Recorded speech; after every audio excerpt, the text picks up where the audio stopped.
OU and OSU are known for competing in sports. Bedlam battles are always spirited affairs with school pride on the line. But the state's two public research universities are friendly competitors in other venues. One of those arenas involves energy.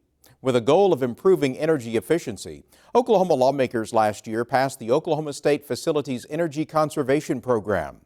The law directs state agencies and higher education institutions to achieve energy efficiencies of at least 20% by the year 2020. OSU and OU are aggressively pursuing that goal and say they're well on their way to meeting it. Oklahoma's energy conservation program is modeled, at least in part, on an energy conservation initiative that began at Oklahoma State University 6 years ago. James Rosner is OSU's Utilities and Energy Management Director. Rosner says the effort to save energy has paid off. Cost avoidance and keeping utility costs low has directly impacted the university's mission by being able to help keep tuition costs, fees costs, even ticket prices at football games or athletic events low, because everyone is bought in across campus for this program. OSU adopted a threefold approach to saving energy, starting with what's known as behavior-based energy management. The university gave students a list of best practices to follow during semester breaks, including reminders to turn off lights, unplug electronics, except for phones, refrigerators, and aquariums, set thermostats to 60 degrees, and turn off all ceiling fans. Rosner says the Stillwater campus alone has saved $24 million since launching its energy conservation program. It took influencing the behavior of individuals or staff or organizations on campus to achieve those savings versus trying to install light sensors or things of that nature. Not that they've ignored technology. The school has retrofitted light fixtures across campus, replacing some incandescent bulbs with high-efficiency LEDs and upgrading exit signs and fluorescent lights while adjusting lighting in other areas.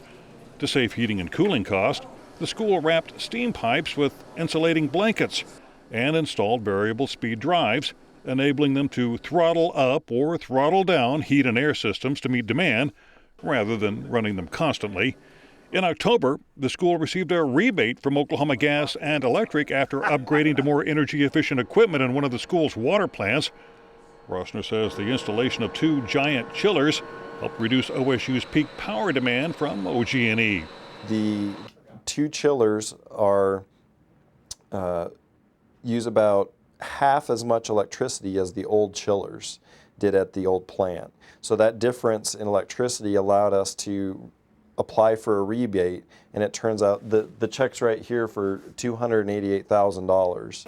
OSU has also entered into an agreement with OG&E to turn the campus green by increasing the use of wind power from the new Cowboy Wind Farm near Blackwell. Our agreement is a 20-year agreement with Oklahoma Gas and Electric that we will purchase 67% of our campus use of electricity from the wind farm, and the remaining 33% is from traditional coal or natural gas-fired power plants, just from the grid.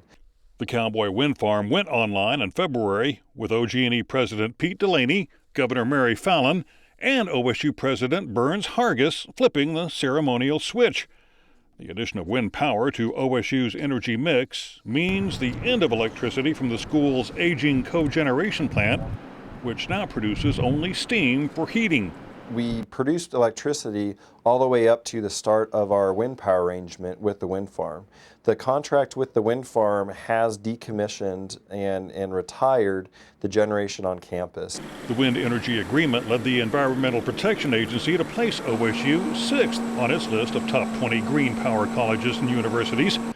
Number 2 on the list is the University of Oklahoma, which buys wind power from the OU Spirit Wind Farm near Woodward. OU Facilities Director Brian Ellis says the school entered into an agreement with OG&E 5 years ago to use wind power for 10% of its electrical needs. Gradually, since then, we've been increasing our purchases of wind power to now we are 100% wind power that we purchase from OG&E. Like its counterpart in Stillwater, OU is encouraging students to save energy through its Crimson and Green initiative. But Ella says it's more difficult for OU to achieve energy savings through behavior modification. At a research institution, it is a little bit difficult to find those opportunities because we have somewhat of a 24-hour operation. A lot of the behavioral-based programs really benefit things like office buildings where you can predict when people are going to be there and when they're not. As a result, OU relies more on technology than does OSU, such as light sensors mounted in the ceiling, which turn lights on and off when people enter or leave a room. Even the vending machines have sensors, which detect when people are nearby. When no one is present, the machines go dark, saving the university around $250,000 a year in energy cost. OU has also installed a smart meter capability to monitor energy use for greater efficiency. All of our buildings are now metered. Up until this point, we hadn't had meters in all of our buildings. A lot of the educational buildings were kind of billed to a central account, and so we didn't have specific information for how each building was performing. Last year, OU completed a new $70 million power plant, boiler, and chiller complex to replace the existing plant. Our current power plant was vintage 1947, and as you can imagine, technology has changed greatly since then. The new power plant is two 7.5 megawatt turbines, these giant jet engines that create both steam and electricity at the same time, so it's a cogeneration plant. And it's a order of magnitude more efficient than that 1947 technology. With the new plant now fully operational, OU is realizing significant energy and cost savings. We're anticipating that we can save in the neighborhood of about $1 to $2 million a year in not only energy savings, but also operation and maintenance expenses for the future. A lot of the energy upgrades that we undertook back in 2008, 2010, the light efficiency upgrades and those sorts of things, really equivalent to about $1.2 million a year. So over a 20-year period, that's almost $30 million in energy savings. OU and OSU are pushing forward with additional energy-saving policies, including adding new compressed natural gas vehicles to their fleets and converting transit and community buses to CNG. Ellis and Rosner agree the low-hanging fruit of energy conservation has already been plucked. To meet the goal of 20% energy efficiencies by 2020, both schools are now considering steps such as changes to class schedules to take greater advantage of energy savings during different hours of the day.